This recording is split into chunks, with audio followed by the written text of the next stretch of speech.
Welcome back in this session, Elastic Load Balancer.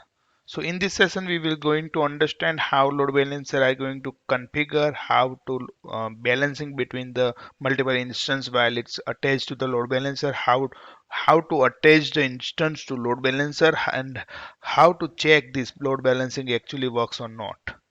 Even we will see the how to stop accessing the directly with IP, and the only access should come with the DNS load balancer. So let's start. So this is the EC2 console where I'm at the load balancer. You can see here.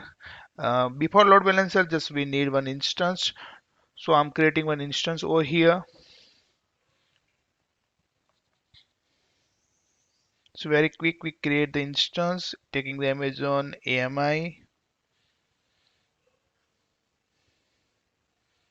Next, we will add the user data over here just for web configuration. So I'm creating the example one over here. So now moving for the next, storage, tagged, and the security group. So let's create the new security group here. Let's give the name for the EC2 SZ. So we will add rule one more here that support 80 and allow from all. So we create the new security group, review, and the launch instance. So instance get launch. My instance get launch. Let's go to the instance and let's take the IP for instance.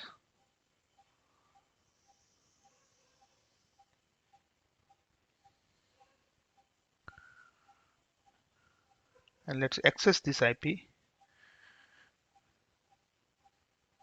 So our first instance is ready, and you can see the message over here that's a deployed ELB instance example one. So our first instance is ready. So now let's move to the load balancer configuration. So I'm just moving to the load balancing over here. So let's create the load balancer over here. So there are three types of load balancing. That's application load balancer, network load balancer, and classic load balancer. Classic load balancer is Amazon are not giving the advising to run the classic load balancer. Just move to the application and network. So let's move for the application as of now. So initially you have to give the name for. So I'm just giving the name demo. You can configure for the internet spacing or internal.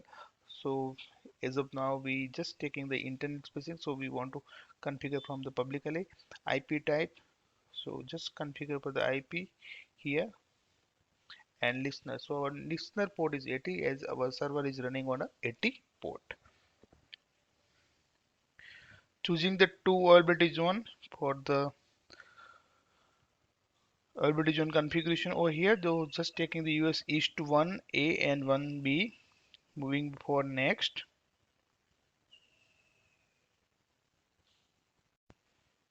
So in security configuration, let's move for the security group. So we are creating new. We have already created the one group for the EC2. So we are creating one new here. That's a load balancer security group. ALB security group. Load balancer SG.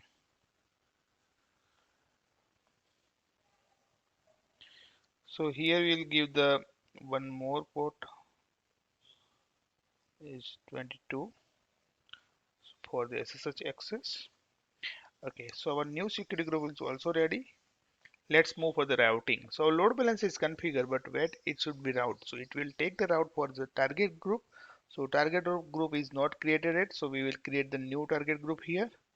So load balancer target group. Okay, so you can configure target type is the IP instance in Lambda function. So we are moving the for the instance, but you can create for the IP or also Lambda function. And the protocol is 80. Health check is by default it works is the port root file system. So as of now our system is working with the root and it's giving the 200 OK. So health check is also works. So is a 200 OK. That's a success code is 200 and this is a health check parameter. So health check parameter you can change over here. You want to change the healthy threshold, unhealthy threshold and timeout or interval, you can change from here. So taking the default one, moving for from the routing group. Okay, here we will add the target group. So where it want to route on which instance. So we have created one instance over here, just adding this instance to our target group. So this instance we have added, going next and done. So it's creating the security group, authorizing security group, load balancing and all internal step it will be done and our load balancer is ready. So you can see it's giving the state of the provisioning here and our load balancing is created. This is the all information about the load balancer and load balancer will give the one DNS name. So this is the DNS name you can see here. So let's copy this DNS name and try to access the DNS name is accessible through the load balancer or not. Okay, so we are able to access with this ELB load balancer DNS and we are also able to access with the directly IP. So our load balancer is configured properly. We can access our instance through load balancer DNS. So this is the load balancer configuration. Here you can find the listener. Listener works on the port 80. Monitoring, where you can find the monitoring parameters over here, and this integrated services. So you can configure different AWS services from here. In target group, we'll see the instance are attached in this load balancer. So in target group, you will find the which target is attached and it is in healthy state or not. So you can find that it's healthy. And health check is their configuration. You can want to modify, you can also modify from here. Okay, so now we have access of our load balancer through IP and through load balancer. So we have the two access. So we want to stop directly instance access from IP. We want to access only through the load balancer. So for security group, that EC2 security group, we will edit the inbound rule.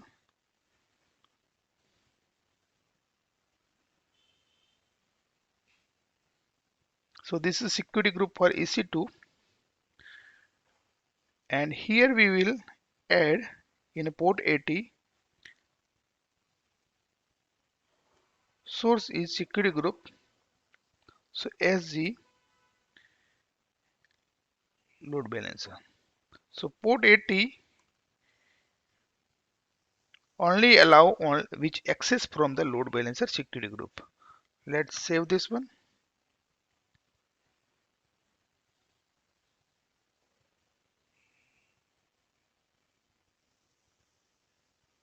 Okay, we have given the two same. Okay, no issues. Let's save this configuration. Okay, so now let's check with the IP access. So it's now moving and just try to connect it. It will take the timeout and let's also try to connect the DNS. So DNS is simply connected, but IP won't connect it because it will take the timeout over here. Okay, so it's get the timeout. So now you have access only with the DNS. Okay, so we have created the simple instance load balancer and the access from the specific load balancer DNS. But we didn't create the multiple instance where we will check the actual load balancer are happening or not. So for that we are going to launch one more instance over here.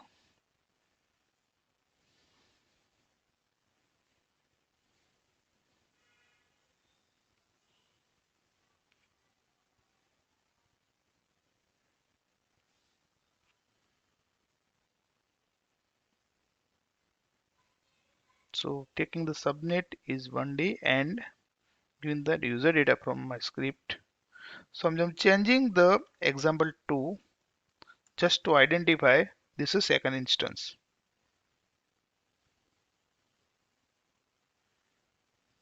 Tag security group, we'll take the same security group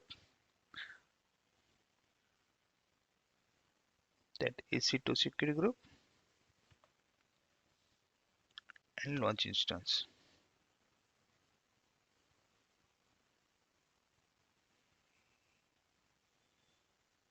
Let's wait for a while for the instance got up.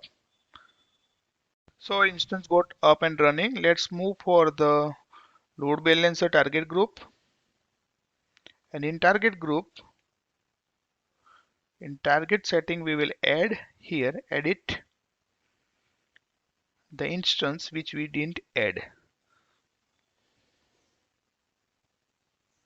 So I'm adding this instance to our target. Let's save this instance over here. Okay, so now target we have added the second instance. You can see the second instance started the initial state. Let's wait till it get healthy.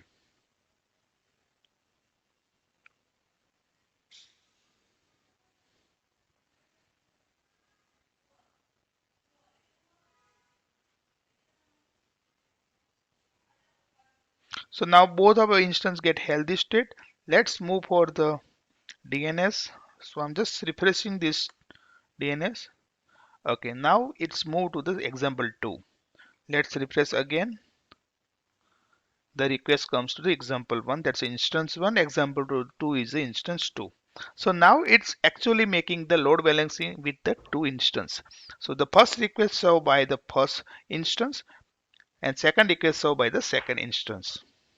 So if we add the third instance, it will make the balancing between the all three instances. So the load balancing will be balancing with the all instance are the running in the healthy state in your target group.